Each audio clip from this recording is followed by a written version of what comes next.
Tapos, syempre, sumunod na tanong, what about Daniel? In all fairness, sinabi naman lahat ni Vice na nagkamali siya, but the thing is, nangyari na yung damage. Napanood ko sila kanina, pero hindi sila magkatabi. Nagkana sila.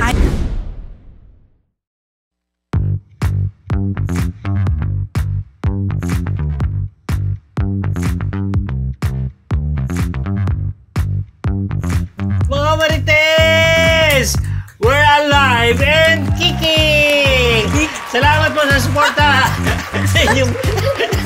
natawa tuloy siya sa kicking. Ano ba yun? Sabi mo salamat po sa suporta sa Team Legit, Team Urig, Team Trending, bagong ating chikahan at comments. I am your Dean, Junardo. At niyo po makulay na Betable Professor, Ambet Nabus. At ang nagpapakulay pa na PhD, Rose Garcia. Yes, Rose. Would you like to invite our yes, of course. Gusto po namin magpasalamat sa lahat ng patuloy na nanonood ng Marites University. Lalo na po dito sa live. Yes. Pero syempre po, pansin lang namin, marami pa rin sa mga nanonood ang hindi nakasubscribe. Kaya... mag-enroll na kayo! Of course! Subscribe na! Just click the subscribe button! Ha? Oh, tayo patuloy na mag-Maritesa! Lalo na din! Ngayon, meron tayong 133 na nanonood. Siguro naman, lahat kayo nakasubscribe, no? Pasalamatan muna natin sa yung... Sa mga hindi pa, subscribe na! Yes! Pasalamatan muna natin our favorite. Yes! Pakulay. Nagpakulay color blue. Ay, si Yang Yak! Yang Yak, maraming thank you! Yes! Thank you to Yang Yak. Nagbigay siya ng... Nagpakulay siya ng... AED 3.69. Ayun. Thank you. Ang aga-aga naman ang pakulay. Grabe, 3 million ito. So, ito na mga Marites. Ang hinihintay nyo sa Linggong Chika. Simulan na po natin. Simulan na po natin ang balita tungkol kay Donnie Pangilinan at Edward Barber na future great host according to Luis Manzano. Yes. Sandali na tabihan kita. Kasi nga, di ba ngayon si Luis very visible. Emote ng emote. In fact, nag-post siya. Naggaganyan ako, ano? Nag-post siya sa kanyang social media account nung Alta something na project na hindi natuloy. Na supposedly andun si Gretchen Barreto. Tagal na niya. Oo, natuwa lang siya. Sabi niya, ako na yata ang pinakamalungkot sa lahat. Lagi may proyektong hindi natutuloy. Alam mo naman si Luis, no? Tapos segue siya. Kasi tinanong siya na, sa nakikita mo ngayon, kasi si Robby Domingo, alam mo, nag-asawa na. So, syempre, para maiiba na yung priority. Sininggle out niya itong dalawang gwapo na ito. Si Donnie Pangilinan. Hi, Donnie! Gigi, game na game. And of course, si Edward Barber dyan na bilang sabi niya, nakikita niya na magiging mahusay na host. In fact, nung mapanood ko to si Edward, ang galing na niya mag-Tagalog. Alam mo, dati bulol-bulol siya nung sila ni Maymay Entrata. Saan ba yan? Nasa ASAP siya, nag-host siya. Ang galing niya mag-Tagalog, ang influence. And of course, si Donnie. May tatanggi ba natin yan? PhD, di ba? Ang galing-galing. Yes. Diba? Kaya naniniwala ako, kumbaga binindisyonan ni Luis na magiging mahuhusay na host yan, matutupad yan. Kasi si Luis nanggaling din dun di ba? Nung mga panahon na sina Edo Manzano, sina Martin Rivera, mga ganyan-ganyan. Sinabi rin magiging mahusay na host itong si Luis. Ayun. Kumbaga, pinapamana lang niya. O at least may next generation. Correct. Diba? Tama lang yan. Sige, Luis. Sige, go. Okay, nice mga Marites. Parang hindi siya convinced. Ibalita naman natin ang latest kay Bel Mariano. Yes, Professor. Binanggit ko na kanina. Gigi, game na game. Yan, malapit na pong ipalabas siya ngayong January 24. At sa premiere night, bukas. Oo, kinumpirma na darating si Bel Mariano bilang pagsuporta na rin. Kasi for the longest, iniintriga Kasi tinasabi, bakit wala dyan si Bel, hindi love team nila, blah blah. Pinaliwanag naman nila, family business venture nila ito ng pamilya Pangilinan. Tapos palang suporta rin naman sa mga Don Bell. Kasi di ba naintriga pa nga yung mga Don Bell nung may sayaw-sayaw doon sa kasal ni Robby na si Catherine ganito, di ba? Para pakita naman niya yung suporta niya, dadalo po siya sa red carpet bukas. Naku, ang sweet nga nila dun sa eksena dun sa Can't Buy Me Love na yung pinakita kasi yung behind the scene. Behind the scene. Parang gano'n na naka-harness. Yung ano ba yun? Tumalon sila? Napanood mo na ba yan? Hindi pa. Ang napanood ko yung nandun sila sa cabinet. Ay, yung magkadikit yung katawan. After yan, tumalon sila. Kumbaga, kitang-kita raw na si Donnie ay sobrang protective kay Belle. May gano'n, di ba? Nose ko, baget na baget. At saka si Belle naman, pag tumititig sila kay Donnie, parang iba. Oo. In love, no? In love. Yun diba? na. Okay. So, and anyway, segue ko na rin kasi pinag-usapan na rin lang natin yung ano po, naurong na yung oras ng Can't Buy Me Love sa Kapamilya Channel. Dahil linlang na yung pumasok after Batang Quiapo. Simula ngayong gabi. Yes. Midnight na, oras midnight, 11 o'clock. Hindi na mo abot ng gano'n. Mga 9:30 yata. After ng Batang Quiapo, linlang. After ng linlang, yung Can't Buy Me Love. Ako kasi sa Okay. Netflix ko pinapanood yung Can't Buy Me. At mga kamarites, magbalita naman tayo. Daniel Padilla, hindi kasama sa listahan ng mga imbitado sa Dominic Roque Bea Alonso wedding. Kaloko yun. So, anong next day? Pero pinaliwanag naman ni Dominic kung bakit. Nasa pa sila, period ni Bea ngayon na syempre nagsusort ng mga list, ng mga ganyan. Preparation. Oo. So, natatanong kasi siya at sinabi naman niya na si Catherine is invited. Tapos, syempre, sumunod na tanong, what about Daniel? So, parang sinabi naman, at least ako na-appreciate ko si Dominic sa pagiging honest niya. Nagkaroon yata sila ng poll ng ano. Matagal na yun. Kukwento ko yan, sige. I think, hindi ko sure kung on the start of pandemic or before pandemic pa yung polling out nila na dati kasi grupo yan eh. So parang naitsapwera nga si Dominic doon sa grupo, di ba? Parang ganon. Pero si Catherine, kaya pala, alam mo ngayon ko lang naisip, kaya pala si Catherine din, di ba recently, okay sila ni Dom. Chami-chami sila. Oo, may picture nga sila magkasama eh. So kaya pala, dahil kung i-connect pa rin natin ang sinasabi na matagal ng break si Daniel at saka si Catherine, so maybe isa yun sa reason kung bakit si Dominic at saka si Catherine ay okay. At napanatilang friendship. Yes, hindi natin din sure kung noong time na yon nagkaroon din ng konting Sige, tapos ko yan. Kasi nga dahil syempre magjowa pa no si Catherine at si Daniel. So anyway, sinabi din ni Dominic na nagkaroon sila ng falling out o hindi sila naging okay ni Daniel. Since then, hanggang ngayon, hindi pa rin pala sila nagkakausap. Yes, so, very para true. sa akin, tama lang na hindi imbitahan nila Dominic at ni Bea si Daniel kasi kung titingnan mo, ilang taon naman na silang hindi nag-uusap, di ba? Siyempre, pag kakasal ka naman, gusto mo, yung mga taong nandun ay yung talagang close to your heart, di ba? Ayan, dadagdag ako dyan. Speaking of Dominic Roque. Kasi di ba matagal na nga yan. Before pandemic, tama ka. Kasi parang kinuyog itong si Dominic nung mga kaibigan nila nung circle of friends, yung mga friends nila that time. Kasi eto na nga ang inaano at sigundahan ko yung mga ibang netizen dito na nagsasabi na mukhang maraming alam o maraming nasaksihan or na-witness itong si Dominic nung mga previous na relasyon itong si Catherine at saka si Daniel. And obviously, kinampihan syempre ni Dominic itong si Catherine. Kumbaga yung kanyang simpatiya napunta kay Catherine. Kaya siguro bigla siyang niligwa. Kaya di ba nung nag-start pa lang ang relationship ni Bea at saka ni Dominic, parang ayaw nilang makasama si Bea that time. Parang hindi nila inano kasi nga may ganun ang issue kay Dominic before. Pinanindigan ni Dominic, mahal ko si Bea, liligawan ko to, ganyan-ganyan. At the same time, bahala na magsasuffer. Alis na lang ako dun sa circle of friends namin ni Daniel. Pero yun nga ang hinuhula ng lahat or sinasabi ng lahat, siguro nga maraming na-discover at maraming alam si Dominic. Kay Daniel. Diba? Hindi pa niya alam. Alam na nga. Kaya nga humiwaling na siya at ito nga napuntang simpatiya niya kay Catherine. Kaya dito sa paglabas nitong iniimbitahan niya o nasa listahan nila ng pag-imbita si Catherine, naniniwala ang lahat na si Catherine talagang kinampihan niya. Dahil siguro before may ganitong ganyan-ganyan. Di ba? Pakulay! Bunsoy! No more! Yes! $4.39 ba? At may sinabi siya PhD. Kayo? Ang nagpapainit ng malamig na weather here sa California. Thank you. Anong kulay ito? Green? It's a green. Thank you. Ibutin na muna natin si Jennifer Loya from Thank you, La Roya Bunsoy from no more. Paris, tsaka From si Old Paris. House na first. waiting Chiki Santiago. Ano to, from Old House? Old House, siguro. O sige, batiin na nga natin yung mga kanina pa. Diba? Bago magsalita si Diego. Sabi ni Bunsoy No More, PhD Dean at Prof, maaga talaga akong nagigising para hintayin ko live nyo. Yes. Good morning from Redlands, California. Yay, thank you po sa iyo, Bunsoy No More. Sabi ni Liza Cantaliejo, Happy Monday mga kamaritas. Happy Monday po. Si Lawing Junyo. Waiting. Ito na kami lang.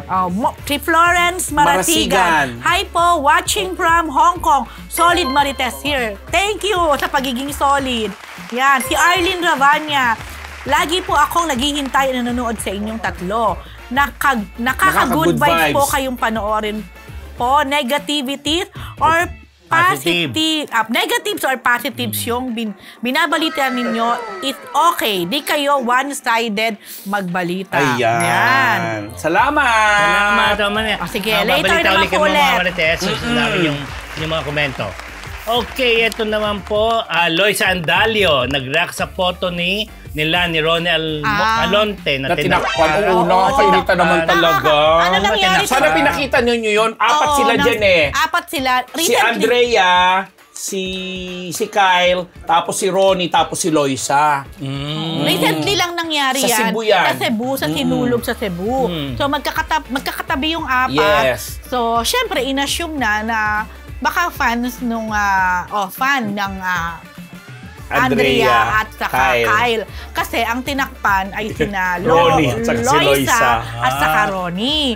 Tapos may komento si Loisa. Sabi ni Loisa, wow, ang babait. Yes. Pero madalas na din daw kasi yata yan na nakakatanggap ng mga negative comments tong sila Loisa din. Sa ganyan. Pagkasama sina Andrea, hindi naman. Kahit ibang kasama nila. Kasi nabasa ko sa mga comments, may nagsabi na grabe yung ang toxic na mga fans daw nila. Andrea, ito po ay sabi lang sa mga comments na binasa ko, wag ganyan, parang nakakabastos. So in a way, nakakabastos naman. Totoo naman. Sabi nga, hindi nyo din gugustuhin na gawin yan sa idols nyo. Correct. Pero maganda, at least nag-react agad si Loisa. Pero ngayon, Sige, parang wala na eh. Tinignan ko sa Twitter niya. Binura na. Baka dinilit na rin niya. Maganda. Masabangan nyo po, malapit na magtapos yung Pira-Pirasong Paraiso. Ayan ha. Okay, mga kamarites. Kasi sabihin na naman nila, puro na naman mga GMA artists binabalita natin dito. Hindi naman kasi totoo yan eh. Okay, mambintang mga marites sa... Okay na.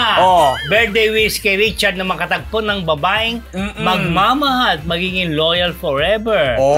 Emotional sa daughter na may leukemia. Wait, bago ka magsalita. Daughter-in-law. Prop. Yes.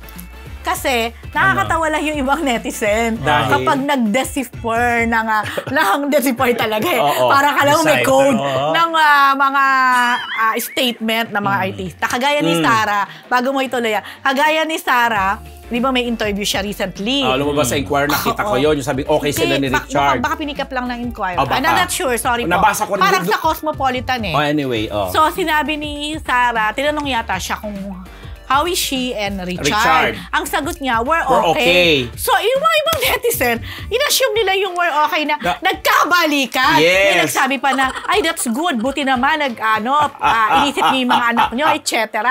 Nakakaaliw. O kaya kung nasabi yun, i-connect mo na tong correct. Kasi nga, diba, parang nagkakaroon tuloy ng sagutan yung dalawa. Kasi si Tita Annabel, alam naman natin, deboto yan ng mahal na Santo Niño at talagang taga Cebu yan.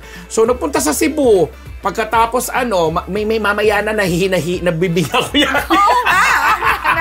Nawala tuloy ako. So anyway, nanalangin siya dun sa mahal na po na Santo Niño na dahil nag-birthday din yung kanyang kambal na si Richard tsaka si Raymond. Sabi nga niya, sana daw, ni Kiko. ang wish lang talaga niyo kay Richard, makatagpo na ng isang babaeng magmamahal sa kanya forever at sana daw loyal. Diba? Kaya ako nga kinonect, sinabi mo na. Sasagot ba ba ni Tita Annabel na makahanap ba ng babae at loyal at forever? Forever, diba? So, pero on the other side, may pinano rin, nagdasal din si Tita Annabel kasi yung kanyang yung daughter-in-law, si Alexa. Si Alexa. Parang, Oy Chicos. Yung anak ni Richie, ay asawa ni Richie. Ni Rich bang? Richie Boy. Oh, yun. Na parang may leukemia. Na sabi niya, sana dagdagan natin ang panalangin, yung mga naniniwala sa akin at mga nag-ano sa pamilya namin, tulungan niyo naman po ako magdasal. Nagkatanda ko ng wedding nila nun ni Alexa. Paul Richie ba yun? Paul Richie Paul ba? Richie Paul or Richie Paul. So, siyempre nakakalungkot kasi ang babata pa din naman. Pero ngayon naman ang leukemia, nagagamot naman. Nare-reverse. Pinanapanalangin din naman, sumasama kami sa panawagan ni Tita Annabel. Di ba? Saya lang. At least may wish siyang loyal na babae. Di ba? Ano ba? Forever and loyal. Bakit pag ewan ko, siyempre may ganun Di ba? Di naman yata. Huwag na lang nilang bigyan ng kasi may orange ba ito? Ayan! Kulay orange si Eugene R. Oh. Sabi niya, love you guys, love your show from Vallejo. Oy, Vallejo sa US. Si Bonsoy, nasabi na si Bonsoy, di ba? Eugene R, thank you.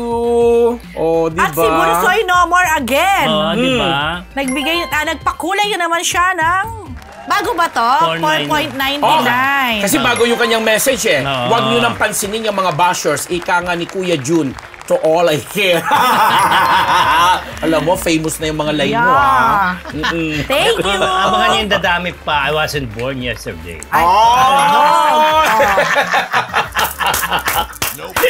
So yan. Tuloy tayo ito. Sara Labati on her hard-earned money. Deadma sa birthday ni Richard, sayo ng kadate sa Coldplay concert.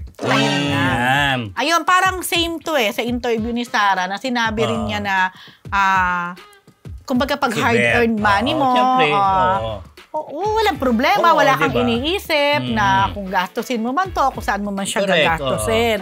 Kasi di ba, kung matatandaan ninyo, nagsimula yung issue ng hiwalayan ni Richard at ni Sara dahil may lumabas na sinabi ni Tita Annabel na di umano na si Sara ay hindi naman nagwo-work, si Richard ang work ng work, tapos parang si Sara ay lumalabas na parang gastador, parang ganon ang statement. So, kaya naman si Sara, nagbigay ngayon siya ng di mo alam kung sagot ba yun doon or personal opinion niya na pwede naman, di ba? Yan. Then, di ba nag-birthday nga si Richard at si Raymond? Pero wala naman tayong nakitang any pagbate or anything. So, siguro talagang yan na. That's it. That's it na. Then, sa Coldplay, alam mo, kaya yung sabi mo kanina, unfaithful ba?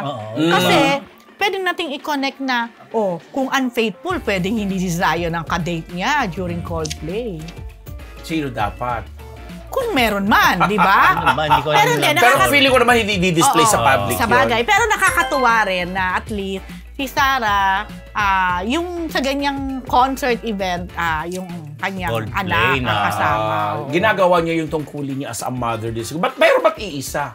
Nasaan yung isa? Parang hindi pa niya maintindihan yung Coldplay. Baka naman dahil medyo bagets pa. Ako rin hindi ko alam yung Coldplay. Nalaman ko na lang yan dahil sa kontrobersiya sa helicopter ni PBB. Ayun na, correct.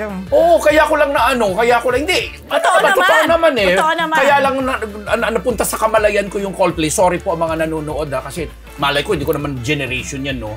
Kaya lang ako na-interest ko. Favorite siya ni Maine Mendoza. Ano ba yung Coldplay? Ayun pala group. Chris Martin ba? Alam mo, ang daming dyan. Tama, Chris Martin yung lead singer nila? Yung Yellow ang kanta niyang pinakagusto ko. At least alam ko, baka naman naririnig ko yung kanta, hindi ko na talaga pinapatronize. Okay yan yung Coldplay. Talagang sikat yan. Talagang dinadayo yan kahit saan 40,000 first night, di ba? Pero alam nyo, marami daw kasi nakaka-relate. Maraming yung, kumbaga, kung may pinagdadaanan sila, nakatulong sa kanila ang mga musika ng Coldplay. Ano bang sample? Hindi ko alam. Sample na Yellow lang ang alam ko Nasaan ba si Robert saka si Sean? Jethro. Kaya sikat talaga yung mga songs niya. Yellow. Ayan nga, kantahin mo daw din. Ribbon Roundy. Sa Yellow. Nakakatawa naman niya sa concert niya. Magagaling yan. Kumanta rin kumanta si Chris Martin ng... So tama ako, Chris Martin. Kita mo, naalala ko yung name. Related sa traffic. Ayun lang. Traffic is insane here. Siyempre, ni Attorney Nartes. Artes. Nando Artes ang MD. Talaga? Bibigyan ka pa naman ng special pass. Special pass holding. Hi, Attorney. MD, diba? Sir Jen, kumanta yung may yung kumanta Amor. Yung Amor, yung Raining in Manila. Yes. Okay. Kumbaga, hindi man Lola Amor na, di ba? Tsaka yung Yuhaw. Naging backup. Ay, hindi backup. Sorry po. Front act. At least mas kilala ko yung front act. Pinoy tayo eh. Kilala ko yung Coldplay. Paborito ko rin yan. Worldwide. Pasensya na, nakilala ko lang dahil sa helicopter. Anyway. Di ba? Inaabutan namin yun Yung meron pa nga parang... Ano tawag sa ganon? Yung camera sa taas. The drone. Kasi pauwi kami noon. Siyempre, traffic! Kaya sige na nga. Last weekend kasi yan eh. Yun na. Okay, dami nanood niyan. What's sa Salvo? Nanood din yan. Okay. Ayan. Kung saan tayo napunta. Ito naman mga kaibigan. Ating Chika of the Week brought to you by Amigo Sigurado! Naririnig na akong chopper na bumababa.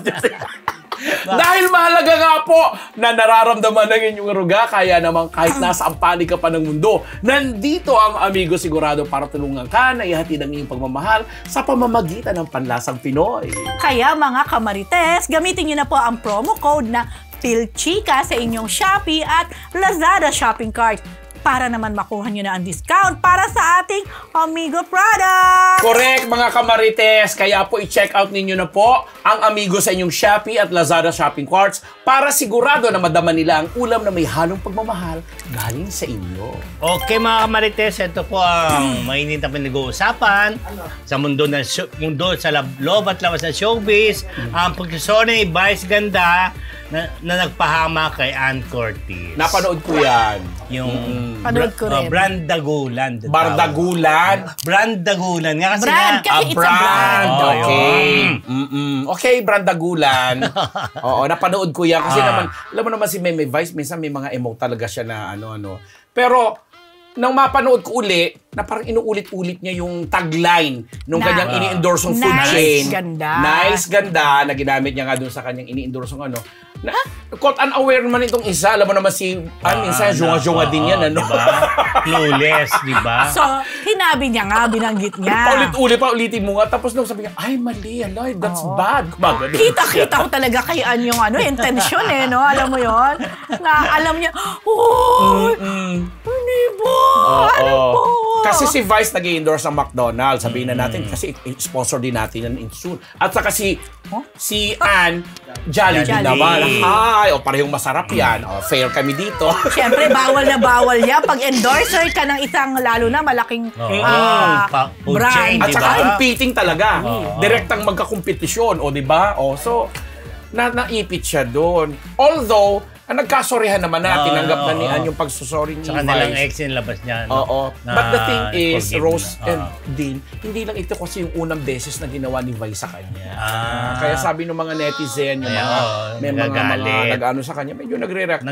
Kinall out kasi siya si Vice eh. Naku, ang daming comment kay Vice na na hindi maganda after that. Lalo nung sinasabi nung iba, akala ko ba nag-iisip muna siya bago siya nagsasalita. Pero inamin naman lahat ni Vice. In all fairness, inamin naman lahat ni Vice na nagkamali siya. But the thing is, nangyari na yung damage. Kasi doon sa una nga nangyari, isang brand ng telepono naman na ginanong-ganon niya, inokray-okray niya na Brandagulan nga.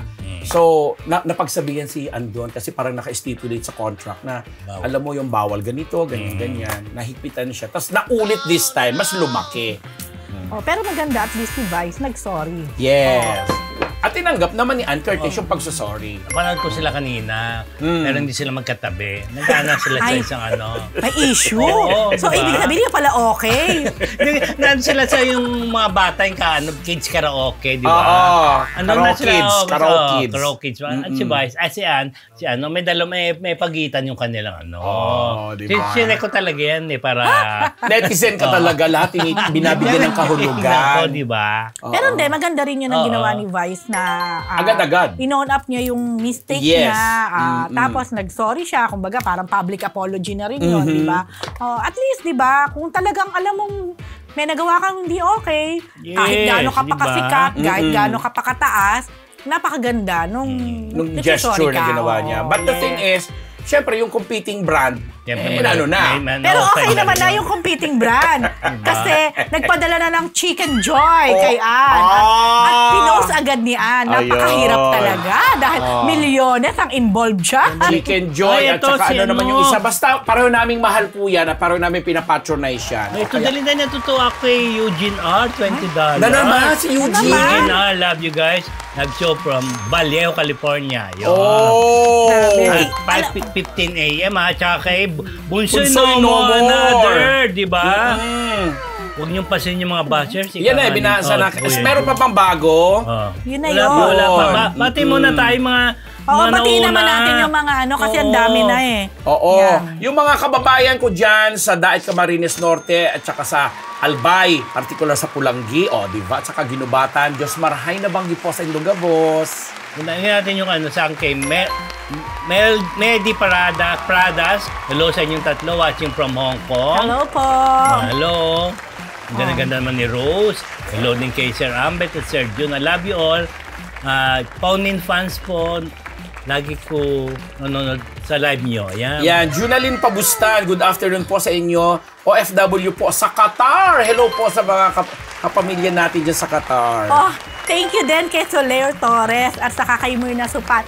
Siyempre, gusto ko pahalamatan si Dondon Parilla, diba? Ang ating in-house makeup artist. Yun na. Kasi yung ganda niya ni Soliel Torres, ang very nice ang look ni Miss Rose. Nga. Thank you. Thank you din kay Dondon. Parang ikaw lang, Month after March, inaabangan ng lifetime check, 6:15. Hello from Edmonton, Canada. Ito, Roro Sunday, present and kicking from New Zealand. Hello, Di ba ka talaga magsabi ng kicking? Ito naman sabi ni Joao Antonio, bias sa Marites University noon. Kasama, kasama niya pa si Jaiho dahil obvious na sip-sip siya sa ABS-CBN. Pasimple ngayon. Binasa lang ni Rose. Buti na lang sinibak niyo na siya. Ay, wala namang ganyan Hindi naman siya mga sinibak. kamaritet. Anyway, happy lang. Nag-message po siya. Si Raquel Cato, shout out from Japan. Bigla ka magbabasa eh. Uy, tinatanong ni Raquel Cato ng Japan paano daw magpakulay.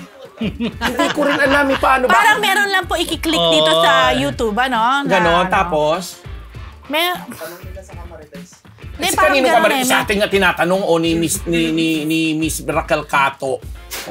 Sana may iba ang kulay ng Japan. Hindi, sana may mag-comment na lang po sa mga nagpapakulay kung paano. Ayan. Thank you. Okay, sige, magbalita muna tayo mga Marites para nagagalit na si Yani. Pero isa na lang, i-greet ko lang itong happy birthday kay Miss Benedicta Ganzagan from Johnny. Ayan. Okay, happy birthday po. Wala na rin, sabi ni Marie Capi, kuwela ka talaga din, Junardo. Nakakaaliw ka. Nakakatanggal po kayo ng stress. Keep it up. Salamat po. Ayan, sige, later naman. Nasabi na ba natin ang portion ng hinatid ng... Tapos na. Tapos na ba? Parang hindi ko naramdaman. Sige, ang portion na ito ay brought to you by... Amigo Segurado! Happy ka na. Okay. Kasi baka mamaya maging McDonald's at Jollibee yan. Ano ba? Wala naman tayong competing brand. Okay, mga Marites, balitaan naman natin kayo ng update kay Chris Aquino, PhD. Ay, ayan na nga. Malungkot na balita. Medyo malungkot na balita. At makikita mo rin na ang parang pumayat na naman si Chris. Oo. Pero... Ayan sabi niya, parang nagawa siya ng reels ng naganap sa kanya ng 2023. Am I right? Yan. Tapos, ito nga, sa unang pasok pa lang ng taon ng 2024, medyo hindi ganun kaganda yung kanyang balita dahil parang meron na namang na-discover na another autoimmune disease siya. Lupus na. May tinabi siya kung ano tawag doon. Lupus, and in short, ito ang tinatawag na lupus. So, yun. Pero alam mo, sobrang bilib din ako sa lakas ng loob, sa fighting spirit ni Chris, no? Hindi din biro talaga. Oo, pinagdadaanan niya iba. Totoo, pagkabasa ko nun, sabi ko, iba rin talaga tong naging pagsubok o pinagdaanan ni Chris kasi ilang taon na. Correct. Simula noon. At saka lalahanin natin, kung hindi siguro talaga mayaman yan or maraming naipon, alam mo yon, kung sa ordinaryong tao nangyari yan, matagal na rin wala. Sorry sa kasi clinically discussion, pinag-uusapan natin yung ganung klase mga karamdaman. Na-witness naman natin or nasubaybayan natin yung talagang mga hirap niya mula dito sa Philippines. Alam natin, nag-Singapore pa yan, bago nag-USA. Ang dami, ilang taon na nga siya nagaganyan. Kung sa ordinaryong tao nangyari yan, sorry po, di ba? Yun ang paniniwala ko doon. Kasi ang mahal na mga gamutan dyan. Yes. Kaya minsan talaga si Lord, ibinibigay din talaga yung yung trial sa alam niyang kakayanin or yun. Kasi alam mo, bilib din ako kay Chris talaga kung paano niya pinapakita yung lakas ng loob niya. Siguro malaking bagay din yung dalawang anak niya na nasa tabi niya, na alam niya kasi na kailangan siya ng dalawang bata. Pero isipin mo, parang gulay-gulay ka na sa dami ng sinasaksak sa'yo, kinakabit sa'yo. Parang parang ang tingnan mo si Chris, para bang na siya sanay na, immune na sa mga injection, parang gano'n. Kaya mga kamarites, kami po ritong tatlo ay mananawagan na tulungan din po natin, dagdagan po natin ang pagdarasal po sa kanya. Kasi diba, ang hirap talaga. Kumbaga, ang sarap din makita na napagtagumpayan niya itong kung ano mang pagsubok nga to. Mamaya na Reggie ko yung iba, ha? Next! Ano yun? One Freedom Boys. Mamaya na kayo, Oliver Guillap, Jonathan Joco, Reynaldo Matuto, Christian Diguia, Ramon Alcoran, at Albert Nosalan. Okay. Mamaya na, pero naisa-isa niya, ang roll call, ha? Iba ka din, ha? Ano to? Okay, ito naman. Marian Rivera at Ding Dong Dantes. Niregaluhan ng anak na si Pokong na si Malia. Niregaluhan ang anak ni Pokwang na si Malia. Yun. Nang ano? Basta hindi niya parang maraming toys eh. Tumili nga siya na, I love this. Parang mga laruan niya, yung bungkus ng laruan. Inaanak ba ni na Ding Dong at saka hindi naman? Natuwa lang sila kay Malia. Siguro kasi, di ba, bago nilang co-star si Pokwang Jose and Maria Bongambillas 2.0. Ayun, kasama siguro na love, kaya niregaluhan nila talaga yung bata, tumili nung nakita yung regalo. Kaya lang curious ako, ano kaya yun? Ako rin. May mga konti lang na ipakita. Sinira niya kasi yung wrapper. Oo. Hindi niya klinosa, pero parang puro laruan. Maraming laruan. Ito naman si Mama. So, ito yung Shopee. Teka, ito bang 2.0? Ano ito yung? Simula ng Sabado. Nagsimula na ng Saturday. Every weekend lang. Kasi meron pa si Maria na nakikita ko yung alien sana. My Guardian Alien. Yun ang daily. Wala pa yon, pero ipapalabas pa lang yun. Daily ba yun or weekend din? That's weekday, weeknight. Yung second quarter. Yun ang pagbabalik niya na teleserye. So magpapang-abot yan? Yeah, pero weekend naman tong Bongavilla. At saka sitcom yan. Yung isa teleserye. Hindi ko yun nababasa. Yan. Anyway, Ninong Dong, Ninang yan. Bekeraman. Hindi ko nabasa yung pinapakita ni Diego sa akin. Wala akong salamin. Antipara nawawala. Hala, sige. Ninong Don at Ninang yan. Bekeraman. Pero pupunta sila sa Manila International Film Festival. Si Ding Dong lang. Si Ding Dong lang. Si Ding Dong ngayon ay nasa Thailand. I think nag-shoot ng TVC. Tapos, diretso na siya sa badada pa siya ng Manila. Baka bumalik pa yan. Tapos, kasi 29 ang start nun eh. Oo. Sana may gumawa ng song ng Marites University. Alam mo, nung ko pa din yan sinasabi na gusto. Na dapat meron tayong OST, Si song. Pwede natin, di ba inano tayo ni Rox? Oo, Santos. Kaya-kaya niyang gawin yan. Baka isang upuan lang niya yan. Di ba? Pagawa natin kay Niyong. Pwede. Rap ito. Ay, nako. Pa-shoutout po. Diba, ano tayo, diba? Ano, magbabasa na ba? Ano na? Magbabasa na nga ako. Pa-shoutout po from Ponin fan. Lagi pa ako nanonood sa live ninyo. Solid MU po kaming Ponin fans. Yes, mga Ponin. Paolo Avellino, Janine Gutierrez yan. Sabi ni Eva Garcia, hi po, watching from Geneva, Switzerland. Lagi ko kayong pinapanood dahil mabilis ang takbo ng balita niyo at walang ligoy. Ay, salamat po. At galing naman kay April Joy Alimurong. Hello po mga kamarites, watching from Belgium. Ito, watching from UAE. Naaliw po talaga ako sa inyo, watching from UAE. Ayun. Oo. Si Kaoru Fujimori, ano po talaga araw ng live ninyo? Tuwing Lunes po, 9 o'clock ng gabi, and Thursday din po, 9 o'clock din po. Yes po. Live yan ha, pareho. Ay, may nag-comment na dito kung paano daw, nakita ko kanina na, kung paano mag-send ng pakulay. Pakulay. Asan na siya? Ang sabi, may $sign daw po. So, hanapin na lang po. Diyan sa YouTube. Ayun, click the $sign. Yun nga din Ayun, ganun pa. Ayun, yung nagtatanong sa atin from Japan. LCJC, hello po, watching from Carmona, Cavite. Ay, sorry lang, kailangan kong basahin to ha. Kahit hindi ko, ano ba to? Pinahirapan mo naman ako. XHRXFT. Ito na! Ang hirap! Ang ganda ni Miss Rose. Parang K-drama actress ang hair. Wow! Siyempre, kinilig ako dyan. Anyos! Ba yan? Kumafta! Pero hindi ko lang maintindihan yung pangalan Sige nga, subukan mong basahin. Glyza Villagrasa. Hi, my favorite teen watching from Maryland, USA. Ontoroy! Ayun.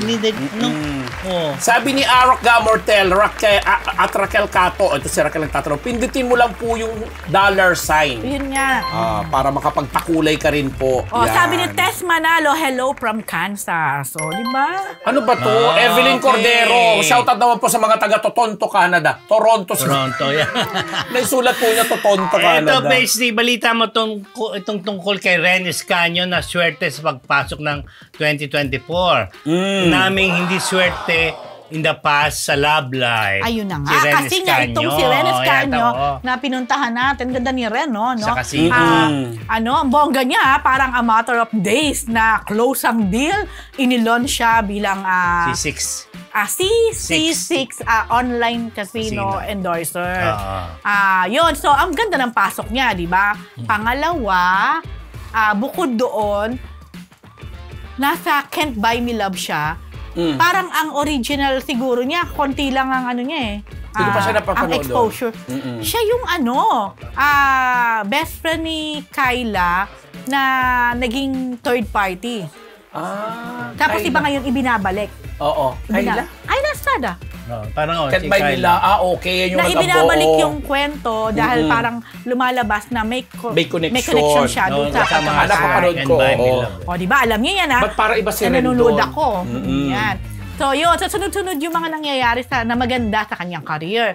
So tinanong siya kung sumugal, may sinugal na ba siya?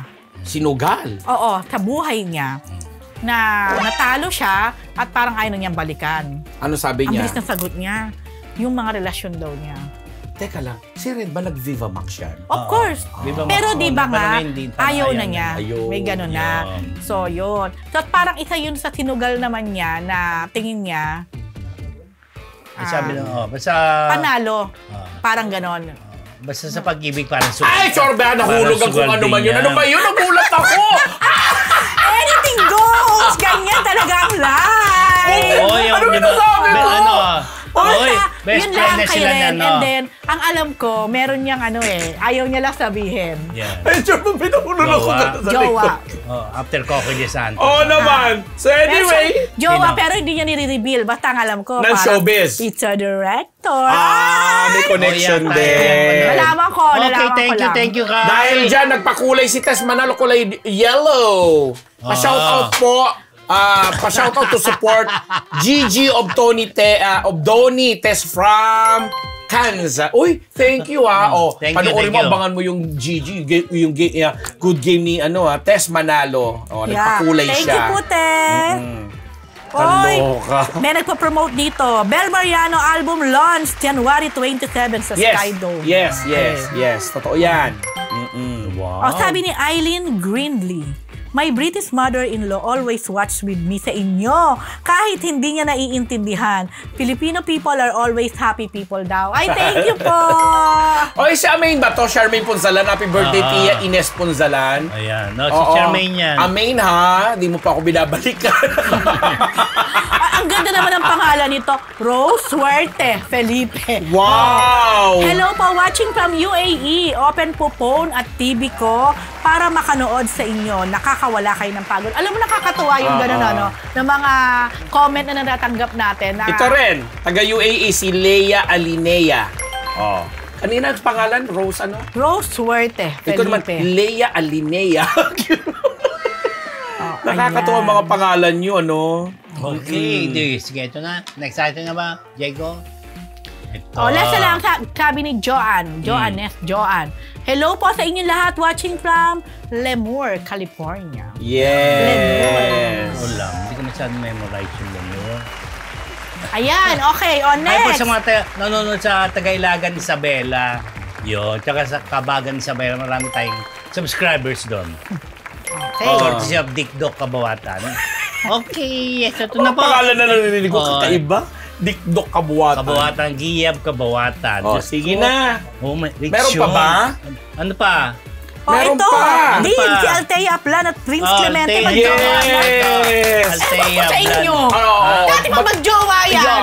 At Ay, namin yan na. Kasi nga, At least, sabi ni Althea, yung maraan din na nagko-comments yung mga fans. yes. Di ba na sila umaamin talaga? Hindi pa. First time yata. First time. Na Nitong recently lang. At saka ang ganda ng mga posts, mga Nag-guess si no? Prince dito, di ba ba umamin? Hindi pa. pa. Pero Ano lang- sinabi lang niya na nagpapaano siya. Nag-date siya. Oo. Nag-date siya yung sa debut niya. Correct. At Diba? saka, Siya ang ano? getting to know each other sila ng bongga. Pero ngayon, umamin na, ganda. diba? Uy, matagal na rin sila kahit paano. kaya nga, diba? Short, ang ganda ni Akla. Akla talaga ang tawag ko, ano? Ang ganda, Ang gwapo-gwapo ng Ayun, ano. kaya fans ni Sofia. Sofia pala. Oo. Althea pala. Althea Vlad and Prince Clemente.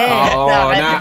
Oy, pero ano yan, matatag din yung dalawang yan. Kasi alam ko, Oo, meron diba? ding mga, siguro, May mga siguro mga against kumukontra rin, baka diba? may ibang plano para kay Prince, may ibang plano para kay Para kay- Althea. oo. Pero love wins. So. Correct. Sayang nga lang hindi siya available doon sa Halamanan Festival sa Bulacan. Di ba in-inquire natin yan? Na mag-guest doon. Diba? Sayang. Guess lang, ha? Guest lang. Okay, Oo. mga Marites, ayan. Happy na kayo kay Althea at Prince Clemente. Congratulations! Prof, Sparkle Artist, nakisaya sa Canada Education Fair. Correct. Ina na po yan last weekend sa Pasay. Ayan. Yung ating kaibigan po dyan at kumpare si Sir Joseph Francia. Yan ang Okay, head ng Pinoy TV. Inimbita na nga nila. Ilan nga dyan yung si ano. Ito, si Sagar. Si Michael Sagar. At saka si ano pa. Sino nga itong si Kaylin to, di ba? Yata, siya ba yan? Baka si Stephanie yun eh. Parang si... Hindi si Stephanie yan. Di ba si Hindi Kaylin? rin, ibang itsura eh. Okay. Tapos nandiyan dyan din si ano, sino ba yung kapartner ni Rita, ano? Ken Chan. Si Ken, whatever, si Kuno, nakalimutan ko. Ano ba, Rita Daniela? Rita Oo. Avila, Rita O, di si Rita Ken Chan. Daniela, si Ken Chan. Ken Chan. Kasi nga ano yung programa yan, sponsor Friend yan ni Rose yun. ang GMA. Naman. Ang, Kay Ken. oo, ang TV, ang Pinoy TV. Sa'yo, Ken. Na sila naman yung, di ba kung ang kapamilya may TFC, sila naman may ano dyan, at ang head dyan itong ating kaibigan at kung kaklase kong si Joseph Francia. Tapos nag-ano Sino sila. dyan? Si Joseph? Ito, yun. Yayamanin ha, mga Oo. friends mo. Yayamanin Of course. talaga. Of course. So anyway, siya pati ang head. O international. So anyway, nagre-recruit lang sila kasi sa mga gusto daw na mag-aral na yung connection ng ano sa Canada, why ganyan-ganyan. not, diba? Open. So GMA, Pinoy TV ang nagpa-facilitate noon. At bilang si Michael Sagar nga ay galing din ng Canada, ganyan-ganyan. So isa siya sa mga naging parang spokesperson na nagkukwento ng karanasan niya doon na ibinabahagi naman niya sa mga posible or would-be mga estudyante sa pupunta sa Canada through the GMA. Ganda, no? Napakamahal. Pero may tulong. May kakilala ako as in napakamahal ng, ang tawag sa kanon, band ba yung tawag doon? Whatever, oo. Pero siguro may, yan sinasabi ko tama si Ken Chan. Si Ken nga. Sino itong isa? O basta yan yung mga taga-Sparkle. Oh, yan, masaya. Yung mag-inat yan, masayang-masayan. Si Yung Kennedy Chan siguro. Kenny Vic, tama? Ay, naku, may etches lang yan. Deal. So anyway, congratulations. Congratulations. Sabi nga nung ating kaibigan, sa lahat ng mga nagnanais na, alam mo yun, magkaroon ng, ma-hone pa ang kanilang mga educational whatever sa future, open yan at sa pakikipagtulungan ng GMA. Pero maganda naman kasi isa sa magandang bansa na mag-migrate ang Canada. Pero napakataas lang din ng standard of living. Pupuntahan namin sa March. Hindi ka na doon na. Hindi Manila na. ka na. Hindi paano ba? Doon ka na lang. Bala ka. Ganon? Sa mga taga-Canada po dyan, nandiyan po ako ng March. Pala ka, walang gulay. Pero USA muna kami ng February. Okay. Oo, diba? Ganon. Sige, ano ba ating mga bago natin sunod ang ating mga dahu. Okay. Yun. Ito, pasalamatan natin yung mga bumate. Oh! Sakit! Remy Bu from sa ilalim ako, Milan, Italy. Okay. Sabi Happy ni birthday pala Pierre. sa brother ko, si Wilfredo Nardo. Ngayon. Okay. Sabi ni Pierre Louis Lefebvre. Hello po, watching from Abu Dhabi, UAE, pag-greet po. Happy first birthday to Anaya. I like the name, Anaya. Anaya. Thank you and God bless. Ayan, may nag-comment doon sa ating issue ng Prince Clemente. Sabi ni Ace Tech. Kaya may issue kina Althea at Prince Clemente kasi minor sa Althea at 20 plus na si Prince nung naging sila. Hindi naman, alam ko. Hindi ba? Hindi. Saka, yung mami ni Althea, okay sila kay Prince, diba? alam ko. Baka naman yung Prince, diba? Ito kasi as a share ko na, ang alam ko, itong si Prince, tinitingnan lang na ganyan, pero malaki din na isusupport niya kay Althea pagdating sa career. For example, minsan may mga contact din si Prince na siya yung tumutulong daw kay Althea. Siguro sa outfit, sa mga accessories, minsan Okay. New subscriber. Hello, Pascual Elsa, new subscriber from Cannes, France. Watching you always. Glyza Villagracia, pa-shoutout po sa anak ko. Happy 11th birthday, Archie. Always watching from Maryland, USA. Ay, happy birthday. Yan. Ano yan, Diego? Nardo, bait ka na ba? Sino to? Mabait ka na raw ba, Din? Si Junel Bait ka na ba? Oo. Sabi ni Donji, ingat po kayo mamaya. Uso ang trangkaso ngayon. Oo nga. Ingat din po lahat ng mga kamarites. Yan. Sabi ni Johannes, agree. Correct po, mataas ang cost of living sa Canada at mahal ang ban para sa mga international students. Totoo. Yan. Pero, syempre, pag nalagpasan nyo yan, mas secure naman yata ang inyong mga future. Ayan, si Vicky Tadena, pa-shoutout po, our 40th wedding anniversary. Wow! Vicky Tadena, happy 40th anniversary. Wedding anniversary. Okay. Mamaya tayo ito. So, mga Marites, yan pong ating isang linggong chika mula sa Marites University! At mga kamarites, huwag kayong aalis dahil susunod na po ang dahu, ang kinauhumalingan ng bansa ng buong mundo.